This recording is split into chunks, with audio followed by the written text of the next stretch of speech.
Siguen los milagros con los que Jesús revela progresivamente su condición divina. Si antes era la tempestad del lago la que calmaba, hoy aparece como Señor de la enfermedad y de la muerte. El reino de Dios está ya presente y va actuando en nuestro mundo. El proyecto de Dios es proyecto de vida, no de enfermedad ni de muerte. Eso se ve en el poder liberador que muestra Jesús, su Hijo. Si en domingos anteriores aparecía como el más fuerte, que lucha contra las fuerzas del mal y como dominador de las fuerzas de la naturaleza, en esta oportunidad quiere comunicarnos también a los cristianos del siglo XXI su poder liberador sobre la enfermedad y la muerte.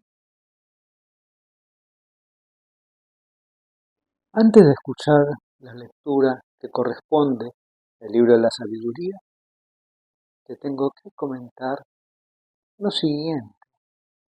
La muerte no entraba en los designios de Dios, para nada.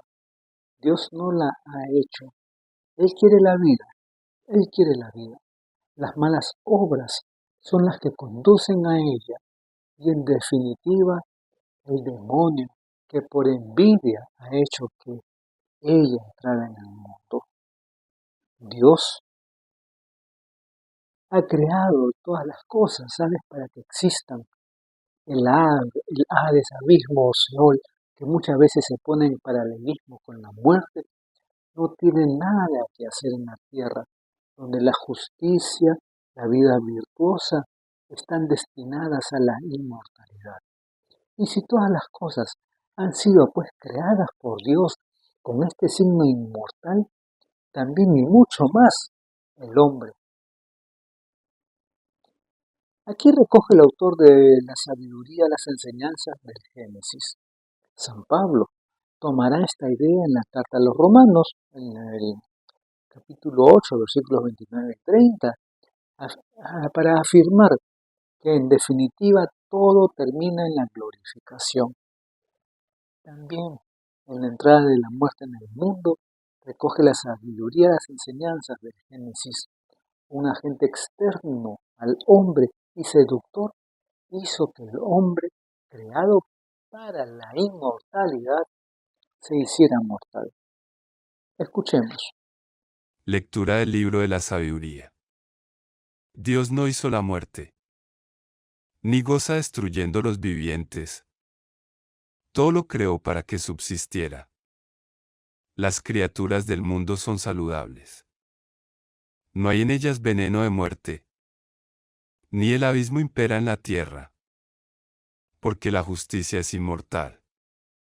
Dios creó al hombre para la inmortalidad, y lo hizo a imagen de su propio ser. Pero la muerte entró en el mundo, por la envidia del diablo, y los de su partido pasarán por ella. Palabra de Dios. Como sabes, el libro de la sabiduría es un canto a la sabiduría verdadera según la mentalidad de Dios. Nos ofrece en esta oportunidad una página sobre la razón de ser de la muerte, uno de los interrogantes, junto con la existencia del mal en el mundo, del mal en el mundo que siempre ha preocupado a la humanidad. El tema ha sido escogido como primera lectura para preparar precisamente el gran milagro de Jesús que resucita a la hija de Jairo. Para el autor, que refleja la tesis del libro de Génesis, Dios creó al hombre para la inmortalidad y lo hizo a imagen de su propio ser. Pues mira, cuando Dios vio que lo que había hecho, vio que todo era muy bueno, pero luego la muerte entró en el mundo por la envidia del diablo y ahí se trastornó toda la armonía proyectada por Dios. El salmista expresa entonces su confianza en esa voluntad salvadora de Dios, a pesar de la muerte. Dice, sacaste mi vida del abismo y cambiaste mi luto en danzas. Por eso alaba a Dios, diciendo, te ensalzaré, Señor, porque me has librado. Antes de escuchar la segunda lectura, te tengo que decir que, Pablo exhorta a la colecta en favor de los santos, los cristianos de Jerusalén, señal y garantía de unión entre las iglesias paulinas y las judeocristianas. De ahí el interés del apóstol. Los corintios, famosos pues por sus carismas, no deben quedarse atrás, sino imitar la generosidad de Cristo, que siendo rico de condición divina, se hizo pobre, se despojó de su gloria y prerrogativas y tomó parte en nuestras miserias. Y ya en la condición humana vivió una renuncia absoluta. Eso lo podemos leer en varios pasajes del Nuevo Testamento. Se empobreció pues para asociarnos a su inescrutable riqueza. Eso lo dice San Pablo a los Efesios capítulo 3, versículo 8. Es un resumen de la vida de Jesús que no necesitaba explicación para quienes ya le conocían. Pero la caridad no exige que nos quedemos en la miseria para enriquecer a los demás, sino remediarlos con lo que nos sobra para establecer cierta igualdad que entre los griegos era condición de amistad y entre los cristianos exigencia de fraternidad. Pues mira, el Antiguo Testamento dicta normas para evitar excesivas diferencias y enseña el principio de igualdad con ocasión del maná. Lee el libro del Éxodo capítulo 16 para esto. La comunidad cristiana la puso en práctica. Lee el libro de los Hechos capítulo 2, versículos 45, 46 o el 4, versículos 32, 34, 35. La iglesia de Jerusalén socorrerá a su vez en lo que pueda la de Corinto espiritualmente. Vamos a escuchar la lectura. Lectura de la segunda carta del apóstol San Pablo a los Corintios.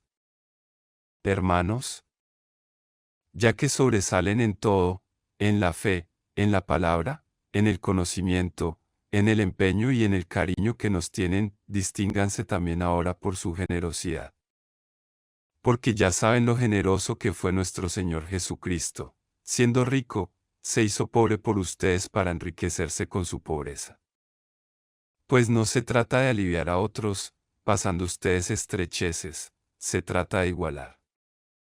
En el momento actual, su abundancia remedia la falta que ellos tienen, y un día, la abundancia de ellos remediará su falta, así habrá igualdad. Es lo que dice la Escritura, al que recogía mucho no le sobraba, y al que recogía poco no le faltaba. Palabra de Dios. Como has escuchado, Pablo promueve entre las comunidades más pudientes como la de Corinto en Grecia una colecta solidaria para ayudar a la de Jerusalén que pasaba apuros. Los argumentos que aduce él para invitarles a su aportación son varios, ya que los corintios sobresalen en todo, sobre todo en palabra y conocimiento. Son de Grecia, emporio de la filosofía y de la ciencia. Ese es uno. Dos, y asimismo pues nuestros sobresalen por el cariño que le tienen a él, a Pablo. También deberían distinguirse por su generosidad. Y algo más adicional, además Cristo Jesús nos dio ejemplo de esta entrega por los demás, haciéndose pobre para ayudarnos todos. Antes de escuchar el Evangelio, te tengo que decir que la súplica confiada de Jairo, la confianza de la mujer en el poder salvador de Jesús y el comentario del Señor ponen de relieve la fe en que van envueltos los milagros de Cristo.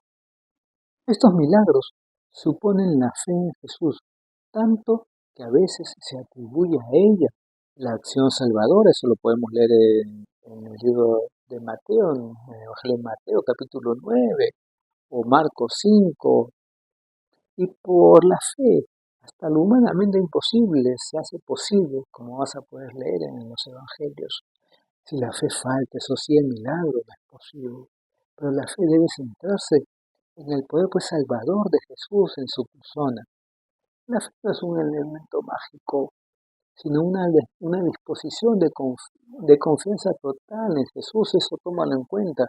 Por eso su presencia debe bastar para dar seguridad de salvación en todas las casas, en cualquier momento, situación o circunstancia. A partir entonces de la confianza total en Jesús, la fe se irá desarrollando en una libre aceptación de Cristo Salvador. Escuchemos la lectura del Evangelio. Lectura del Santo Evangelio según San Marcos. En aquel tiempo, Jesús atravesó de nuevo en barca a la otra orilla. Se le reunió mucha gente a su alrededor, y se quedó junto al lago.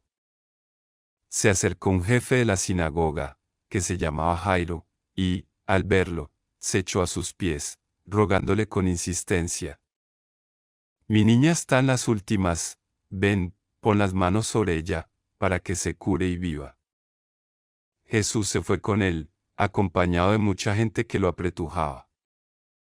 Había una mujer que padecía flujos de sangre desde hacía 12 años. Muchos médicos la habían sometido a toda clase de tratamientos, y se había gastado en eso toda su fortuna, pero, en vez de mejorar, se había puesto peor. Oyó hablar de Jesús y, acercándose por detrás, entre la gente, le tocó el manto, pensando que con solo tocarle el vestido curaría. Inmediatamente se secó la fuente de sus hemorragias, y notó que su cuerpo estaba curado. Jesús, notando que había salido fuerza de él, se volvió enseguida, en medio de la gente, preguntando: «¿Quién me ha tocado el manto?». Los discípulos le contestaron: «¿Ves cómo te apretuja la gente y preguntas: ¿quién me ha tocado?». Él seguía mirando alrededor, para ver quién había sido. La mujer se acercó asustada y temblorosa, al comprender lo que había pasado, se le echó a los pies y le confesó todo. Él le dijo: «Hija, tu fe te ha curado. Vete en paz y con salud». Todavía estaba hablando, cuando llegaron de casa del jefe de la sinagoga para decirle: «Tu hija se ha muerto. ¿Para qué molestar más al maestro?». Jesús alcanzó a oír lo que hablaban y le dijo al jefe de la sinagoga: «No temas, basta que tengas fe». No permitió que lo acompañara nadie, más que Pedro, Santiago y Juan, el hermano de Santiago. Llegaron a casa del jefe de la sinagoga y encontró el alboroto de los que lloraban y se lamentaban a gritos. Entró y les dijo: «¿Qué estrépito y qué lloros son estos? La niña no está muerta, está dormida». Se reían de él. Pero él los echó fuera a todos y, con el padre y la madre de la niña y sus acompañantes, entró donde estaba la niña, la cogió de la mano y dijo: «Talida cumi», que significa: «Contigo hablo, niña, levántate». La niña se puso en pie inmediatamente y echó a andar. Tenía 12 años. Y se quedaron viendo visiones. Les insistió en que nadie se enterase, y les dijo que dieran de comer a la niña. Palabra del Señor. Como has escuchado, Marcos nos narra dos milagros de Jesús, intercalados uno en el otro, y los dos realizados a beneficio, como te has dado cuenta, de dos mujeres. El jefe de la sinagoga, Jairo, le pide humildemente a Jesús que cure a su hija. Se ve en este caso que el amor de padre superaba a la decisión que habían tomado los judíos de eliminar a Jesús.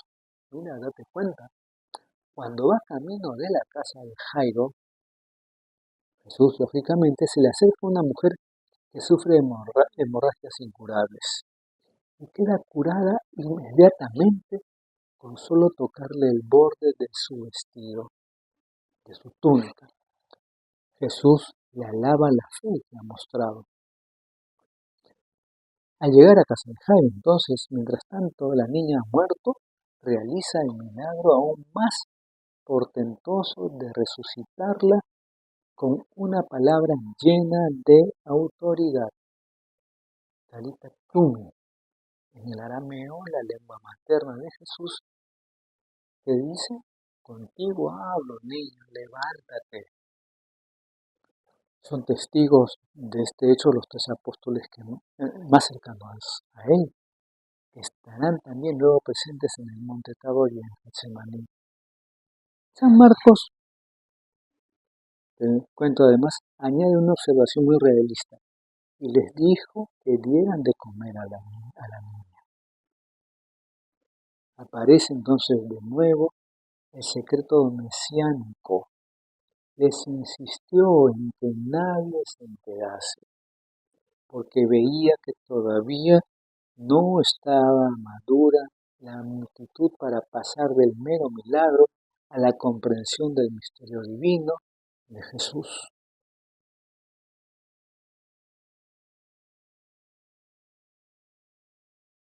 Es interesante el diálogo que se establece tras la curación de la buena mujer que se le acerca y le toca el manto. ¿Quién me ha tocado? La respuesta de uno de los discípulos es de sentido común. Todos le están empujando, pues. San Marcos añade una afirmación significativa. Jesús había notado que había salido fuerza de él. Por eso lo pregunta, por eso lo dice. Esta fuerza salvífica sigue emanando de Cristo Jesús, ahora el Señor resucitado. Lo hace sobre todo a través de la Iglesia, de su palabra, de sus sacramentos.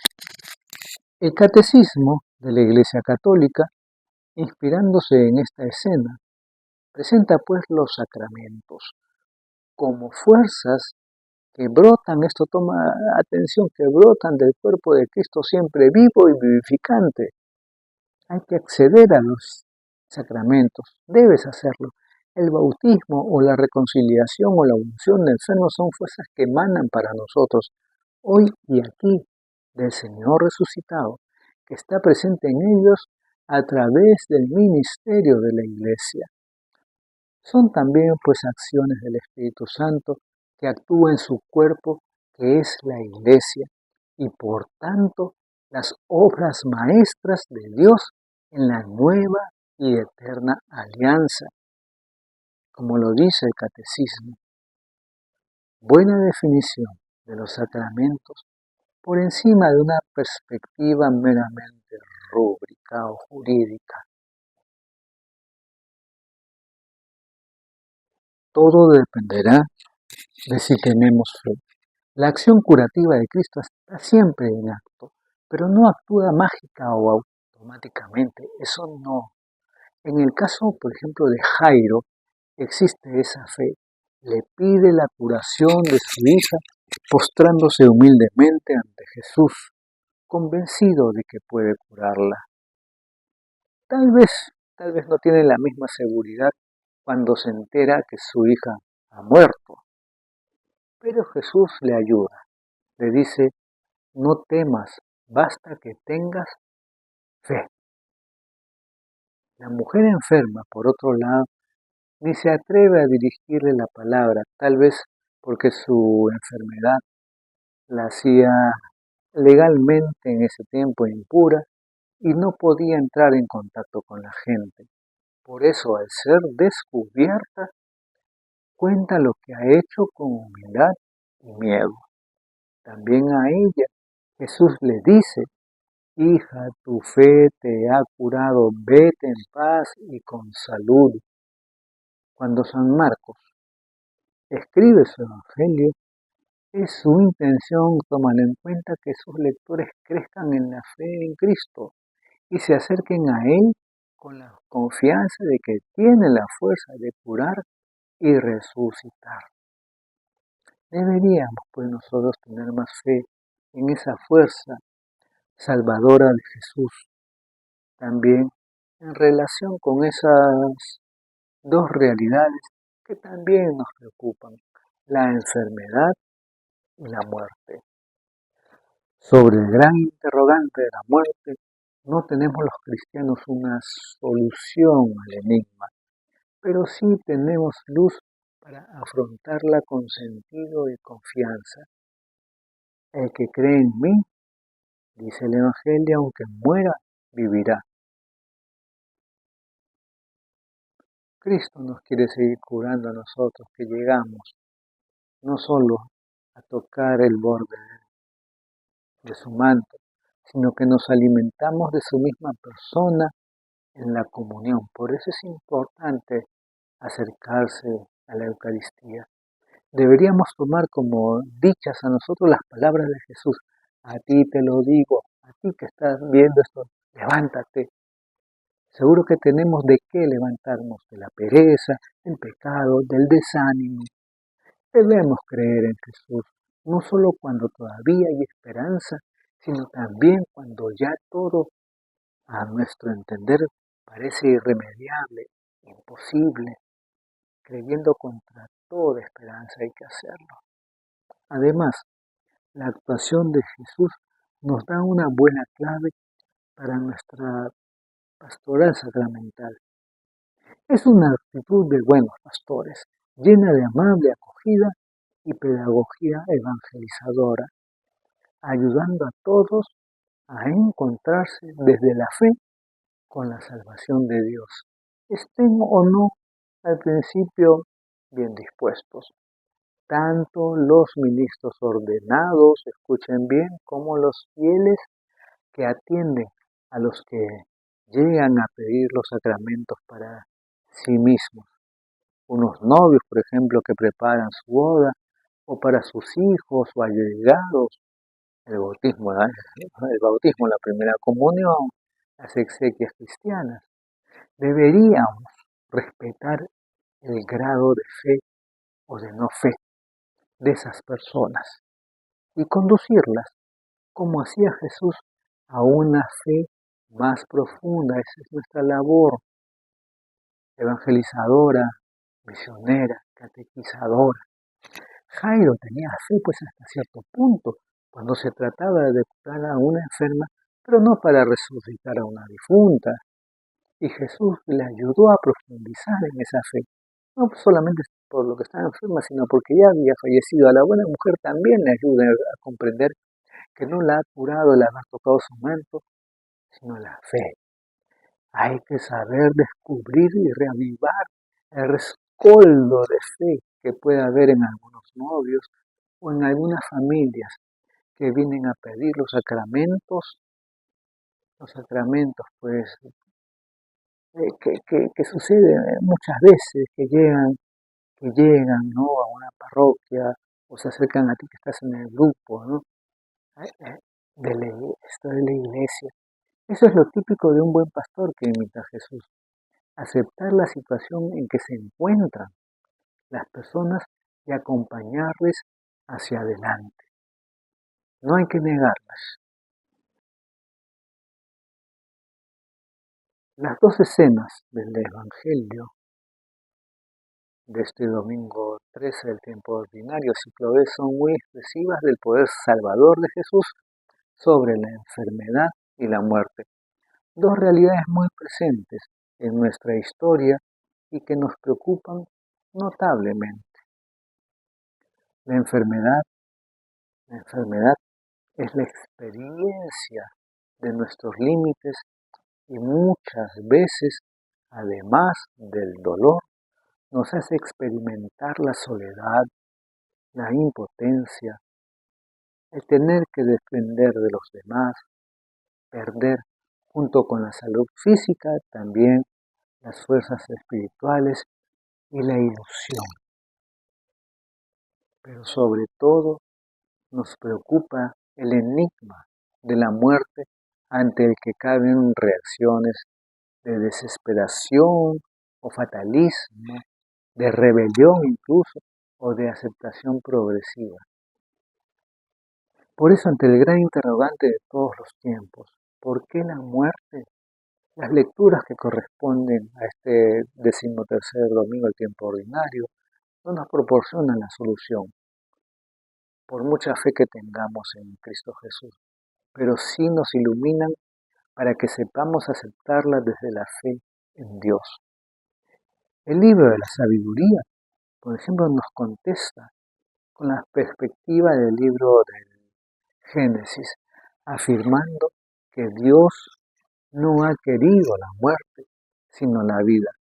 No dijo hágase la enfermedad o hágase la muerte, sino hágase la vida. Dios, métete eso en la cabeza, es el Dios de la vida. Según su plan, el destino del hombre es vivir para siempre, porque lo hizo a imagen de su propio ser, que es todo vida y vida eterna.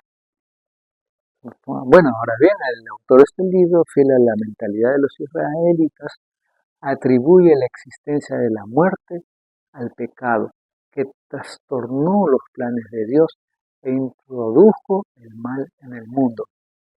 Más aún, lo atribuye al maligno. Dice, la muerte entró en el mundo por la envidia del diablo y será muerte definitiva para los de su partido, por decirlo de alguna manera. Pero es el Evangelio el que nos da la perspectiva pues más esperanzadora. Cristo ha venido a dar vida para que tengan vida y la tengan en abundancia. Muestra su poder sobre la enfermedad humana, curando a la mujer, y su poder sobre la muerte, resucitando a la hija de Jairo. Desde la perspectiva de Cristo, la muerte no es definitiva. La niña está dormida, dice. Es una muerte transitoria.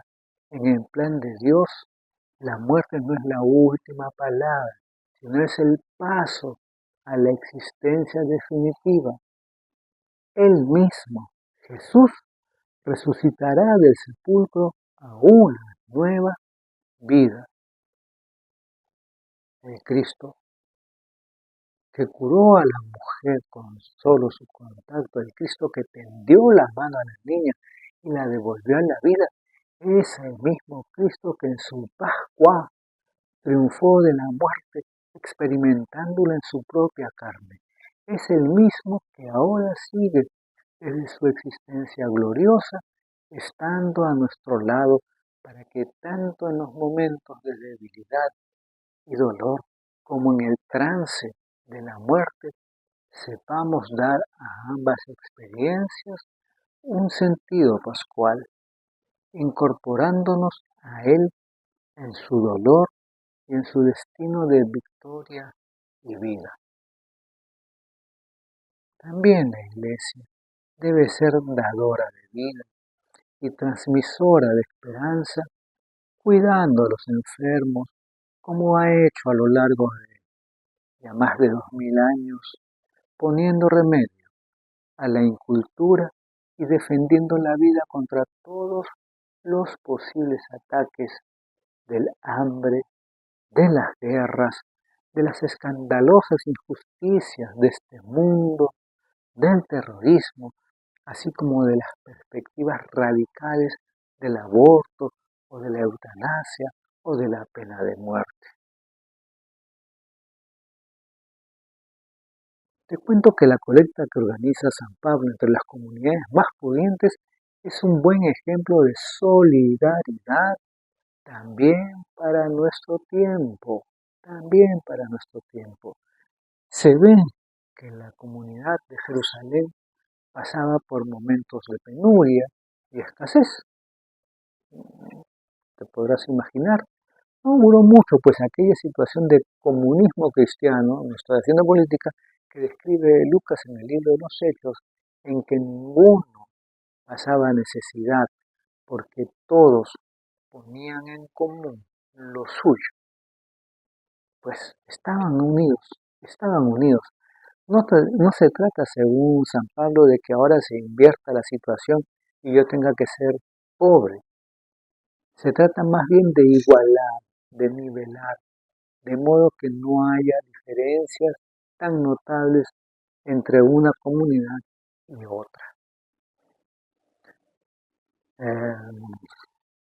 Esto puede aplicarse tanto a una solidaridad intraeclesial, voy a decirlo así, entre comunidades cristianas, por ejemplo, con una caja de compensación o de solidaridad entre diócesis o entre parroquias o con los misioneros, sino también en el terreno social y mundial, ayudando a los países pobres en que millones de personas mueren de hambre cada año. Es una manera. No podemos, pues, contentarnos con rezar en la oración universal por la paz y la justicia del mundo, sino que nuestra solidaridad se tiene que traducir en una ayuda más concreta, también económica. No podemos quedar tranquilos ante el escándalo de la desigualdad entre países que tienen más y los que tienen menos, entre comunidades que abundan y comunidades que pasan necesidad. No, no debería ser así. La motivación que aduce San Pablo sigue siendo válida para nosotros. Cristo fue generoso con todos. No podemos no serlo unos con otros. Además, hoy nos toca ayudar desde nuestros medios a otros y mañana tal vez serán ellos los que nos ayudarán a nosotros. Hoy por mí, como se dice, y mañana por ti. Es más cómodo pues encerrarnos en nuestro mundo, aducir que también a nosotros nos cuesta sobrevivir o que, o que no sabemos si la ayuda que damos llegará o no a su destino, o que son los países más ricos los que tienen que poner remedio, condonando deudas y cambiando políticas. Pero hay muchos niveles en que también cada comunidad cristiana e incluso cada cristiano puede ejercitar en su ambiente esta solidaridad como Cristo, que no dio limosna, sino que se dio a sí mismo totalmente. Se dio a sí mismo totalmente.